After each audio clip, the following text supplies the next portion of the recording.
you got a brand new chain on your saw and someone hits a nice big rock or a piece of steel with it.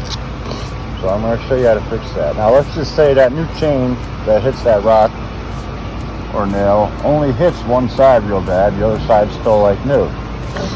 So what you want to do, take a basket file like this, $5 one from Tractor Supply, and just take it and run it through there,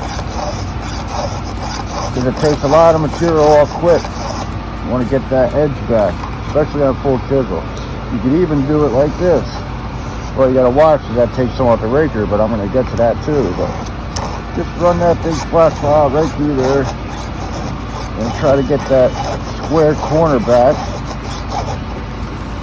Do 5-6 strokes every other one, every one on that side that got hit. And I noticed if you use this edge, it really moves material good. It's almost like a square ground, but you gotta watch your rakers. So you do that a bunch of times, go through all your teeth. Then I'm gonna switch over to either a 13/64 or 7/32. You could even use a 3/16, but I'm gonna go with the biggest first, 7/32, because that's gonna get that top working corner real well, get that nice and straight, and it's gonna clean that gullet out. It's not gonna be perfect, but it'll get you back and cutting. And just same thing. Try to keep counting your strokes, and you might have to go back over it again. Do a couple strokes, go over the whole side, all the way around, check it out. See, it's almost there, it's getting there. What I'm going to do now, just go down to one size smaller and really get in there and get that gullet out. Another trick you can do to get it square if you don't have a flat file is take your round file and go up at a straight angle like that. It does grind into your drive links a little bit, but it ain't gonna hurt them. The chain will probably be chopped before then anyway. So you can do that a couple times and then come back in regular and follow that angle. Like I said, you want to get that, the working corner of the full chisel chain, what they call the working corner, is about a quarter of the side up to the top and probably halfway over across the top to that corner. As you can see, this side's perfect, this side's bone. So yeah, go over all your teeth on that side that got hit. Yeah, see, the little bit smaller file really gets it cleaned out good. And then there's another technique called rocking the boat. So you literally just rock the file, and believe it or not, it works really well for some reason. I don't know why. I don't know what the geometry is about it, but I've sharpened some chains by rocking the boat, and they came out real good. They cut really well. Don't worry about this too much, your short angle. Worry about the cut working corner, the point.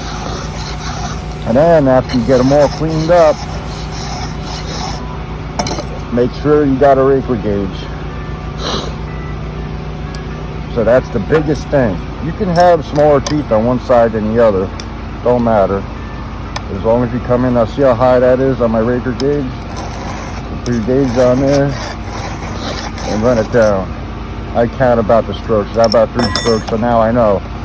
1, 2, 3. And I'll just check it again. Perfect. Close enough. 1, 2, 3. Even though every tooth can be different, so if you do want it exactly perfect and the cut perfect, do every one with the gauge on there. And that's today's tip for sharpening a chain. And even though the other side did get nicked a tiny little bit, but still was like new, I still hit it anyway already. Just slightly touched it. Yeah, see, now that working corner and that one's a little haired up. So I'm gonna take it out. It's gonna be back in with my flat file. Square that thing right off.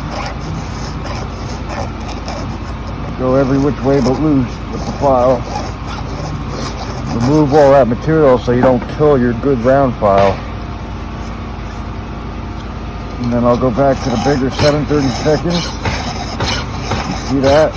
Nice and clean, nice and straight, almost perfect again.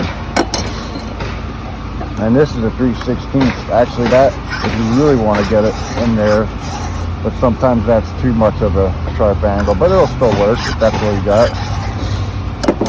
But ideally, the 13/64, I think, yeah, you can really feel it getting that material out, squaring that working corner up. I'm going to do the cheater method. And then I'm going to go back to my big one. Now that tooth was bad. Go back to my 7/32. Now this is 3/8 chain, big stuff. You see that? It's almost perfectly square again. But now I got to check my raker again because I took more off the tooth. Yep, it's a little high. Check this one. Yep, these rakers are high. It's alright if they are shorter, if the teeth are half the size on one side or the other. It don't matter as long as the rakers are adjusted. The rakers control your left and right teeth, how much one side cuts more than the other. So if you saw us cut at an angle, get a raker gauge and hit your rakers with a good flat plow. I'm telling you, these basket plows really work well. They remove a lot of material. Yeah, see, now these rakers are going to be